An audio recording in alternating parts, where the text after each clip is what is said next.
সর্বনাশা পদ্মা নদী তোর কাছে সুদাই, বল আমারে তোর কেরিয়ার কুল কিনারা নাই। এই সেই পদ্মা নদী, যেই পদ্মা নদীর কোল ঘেঁষে রয়েছে বাংলাদেশের কয়েকটি জেলা এবং ইন্ডিয়ার প্রতিটি জেলায় এই পদ্মা নদীর কোল ঘেঁষে অবস্থিত। এই পদ্মা নদী দিয়েই ভেসে আসছে রাসেল ভাইপার। আমরা জানতে পেরেছি রায়টা পাথরঘাটায় গত পরশুদিন 3টি রাসেল ভাইপার মারা পড়েছে।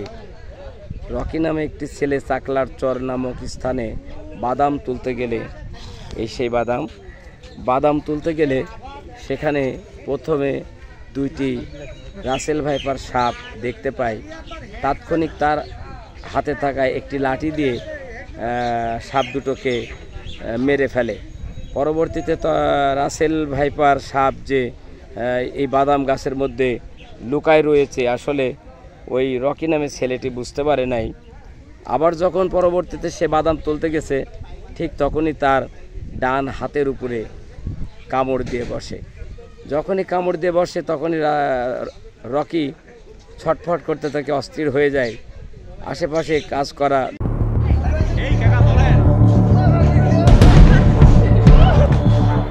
দেশে বর্তমানে সবচেয়ে বড় আতঙ্কের নাম রাসেল ভাইপার। দেশের 64 জেলার প্রায় অর্ধেক জেলার মানুষ আতঙ্কে দিন পার করছে এই বিষধর সাপের ভয়।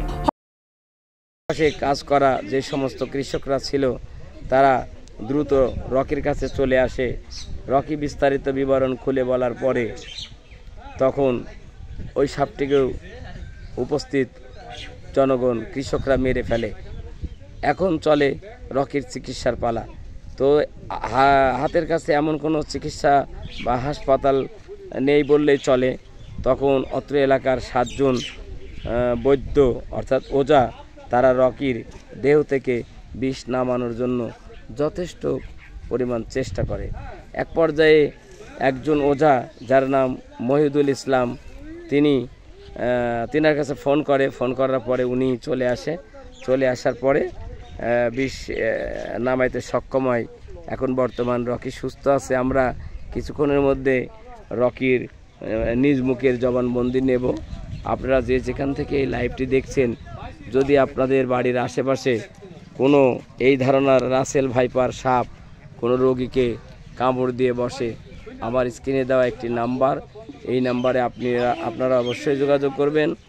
আল্লাহ যদি আপনার হায়াত রাখে তাহলে অবশ্যই মানুষের উসিলায় ভালো হবে। এখন বলতে পারেন যার মৃত্যু আছে তাকে কেউ ঠেকাতে পারবে না। দেখেন বড় বড় ডিগ্রিধারী ডাক্তাররা কিন্তু রয়েছে, তাহলে আল্লাহর উপর ভরসা করে বাড়িতে শুয়ে থাকতো। ইন্ডিয়ায় চিকিৎসার জন্য, মাদ্রাজে চিকিৎসার জন্য, সিঙ্গাপুর চিকিৎসার জন্য মানুষ কখনোই এত টাকা খরচ করে যেত না। ওনারাও বলতো আল্লাহ যদি হায়াত রাখে তাহলে এমনিই আমরা বেঁচে যাব। কিন্তু জমি জমা ভিটে মাটি বিক্রি করে অনেকে অনেক সময় বিভিন্ন দেশে চিকিৎসার জন্য যায়। তাই বলছি যে আল্লাহ তাআলার রহমত, মানুষের উসিলা বলে একটা জিনিস আছে, সেই উসিলার উপর বিশ্বাস করে আমি যে স্ক্রিনের উপর নাম্বারটা দেব সেই নাম্বারটিতে আপনারা। আসসালামু আলাইকুম, আপনার নামটা কি ভাইয়া? আমার নাম মোহাম্মদ রাকিবুল ইসলাম। আপনি কি এই যে সাপের বিষ ঝাড়ার সঙ্গে সম্পৃক্ত আছেন, মানে ঝাড়েন? জি। এর আগে কোথাও কোনো জায়গায় হয়তো ঝেড়েছেন, তাই তো? আচ্ছা, ধন্যবাদ আপনাকে। আপনি রাকিবুল ওঝা, গতকাল কি যে আমি জানতে পেরেছি রকি নামে এই ছেলেটাকে যে সাপে দংশন করেছিল, সেখানে আপনার চেষ্টা তকদির করেছিলেন, আপনি সেখানে উপস্থিত ছিলেন। ধন্যবাদ। আপনার নাম কি? আপনার নাম স্বাধীন। আসসালামু আলাইকুম আঙ্কেল, আপনার নামটা প্লিজ বলবেন? আপনার নাম আব্দুল সামাদ। আপনিও কি সাপের বিষ বা ঝাড়ার সঙ্গে সবাই জড়িত? তো গতকালকে যে ঘটনাটা আসলে মূলত ঘটেছিল গত পরশুদিন, সেই ঘটনা সম্বন্ধে আপনি একটু বলেন। মানে রকি নামে যে ছেলেটাকে সাকলার চরে আচ্ছা, ওয়াকে না, আপনাকে নাম বলতে হবে রকি। আচ্ছা, যখন এখানে নিয়ে আসে, আচ্ছা, তখন আমরা কয়েকটা ছেলে এখানে ঝাড়াঝুড়ি করতে করতে তারপরে আচ্ছা, তখন যখন আপনারা হয়তো চেষ্টা তকদির করেছেন, আসলে MBBS ডাক্তার থাকে, FRCS থাকে, বিভিন্ন ডিগ্রিধারী ডাক্তার থাকে। পরবর্তীতে যখন আপনারা হয়তো মনে করছেন যে আমাদের দ্বারা হয়তো বা সম্ভব হচ্ছে না, তখন সে ছোট হোক আমার বয়সে, আমার সাথে হয়তো জানতে পারে ভালো, তাকে তখন আপনারা ডাকেন, তাই তো? আচ্ছা, আর এখানে আর উজা কে ছিলেন আপনারা? আপনি আসসালামু আলাইকুম, আপনার নাম কি ভাইয়া? আপনি জালাল ইসলাম। এই যে কালকে যে পরশুদিন যে রকিকে রাসেল ভাইপারে দংশন করেছিল, সে ব্যাপারে আপনি একটু সংক্ষিপ্ত 1 মিনিট বলেন। দংশন করেছে, জি, আমাদের কাছে আসছে, আমরা ঝাড়া করেছি। আচ্ছা, তারপরে মনে করেন ডাক্তারের উপর তো ডাক্তার থাকে, আচ্ছা, তাহলে আমরা ধরেন ছোট বুঝতে, আমাদের বড় অবস্থা আমরা মানে ব্যর্থ লাইনে আসছি, তখন আপনি উস্তাদকে ফোন দিয়েছেন। উস্তাদের নাম কি? মইদুল। আসসালামু আলাইকুম, আপনার নাম কি বাবাজি?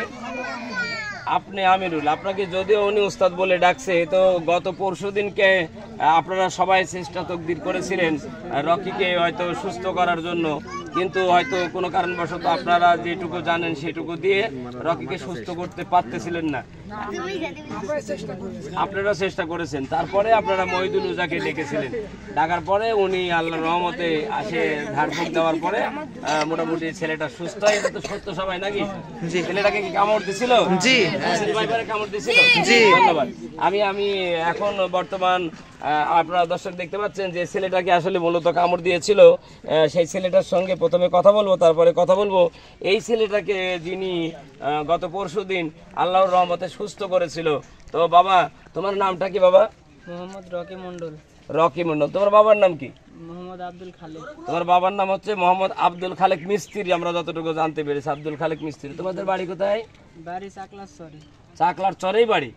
আচ্ছা, থানা লালপুর। তো তোমাকে আমি জানতে চাচ্ছি যে প্রথমে ঘটনাটা কি হলো, একটু শর্টকাটে বলবে। প্রথমে আমি বাদাম আনতে গেছিলাম, ওখানে সাপ দেখতে পাইছি, 3টি সাপ আমি বাড়ি মারি ফেলেছি। আচ্ছা, পরে একটা সাপ আইসি আমার কামড় মারিছে, পরে আমার ওখানটায় লোক ছিল, ওরা সাপটা বাড়ি মারি ফেলাইছে, পরে আমাকে এখানে নিয়ে চলে। তাহলে সর্বসাকল্যে 4টা সাপকে বাড়ি মারি ফেলে, কিন্তু 3টা সাপে তুমি মারো, আর একটা সাপ যে ছিল বাদামের মধ্যে সেটা তুমি জানতে না। ওই সাপটাই তোমার ডান হাতের উপরে সবল দিয়েছিল, তাই তো?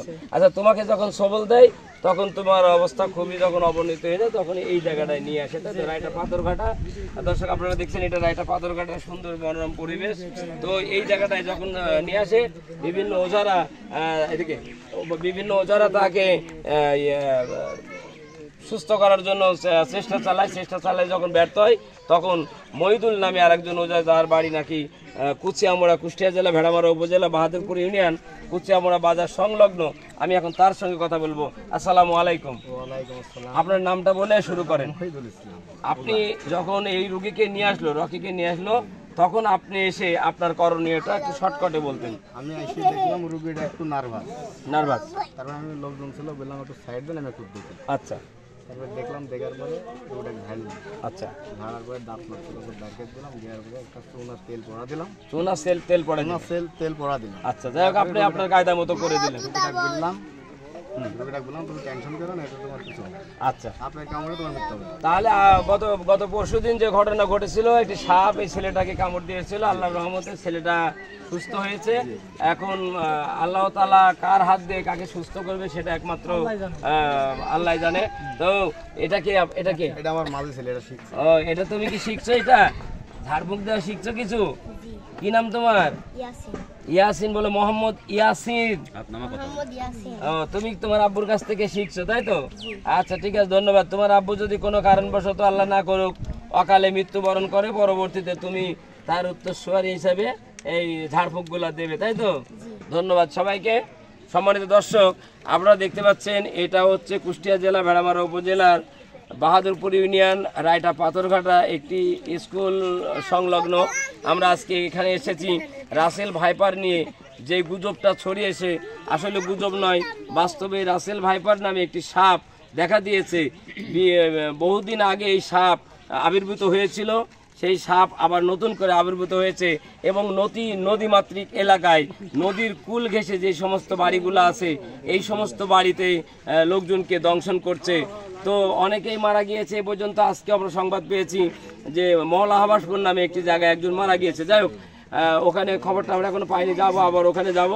এখানে আমরা সংবাদ পেয়ে চলে আসছি এইচডি টেলিভিশন থেকে। আমি সাংবাদিক রাজু আহমেদ, কুষ্টিয়া জেলা প্রতিনিধি।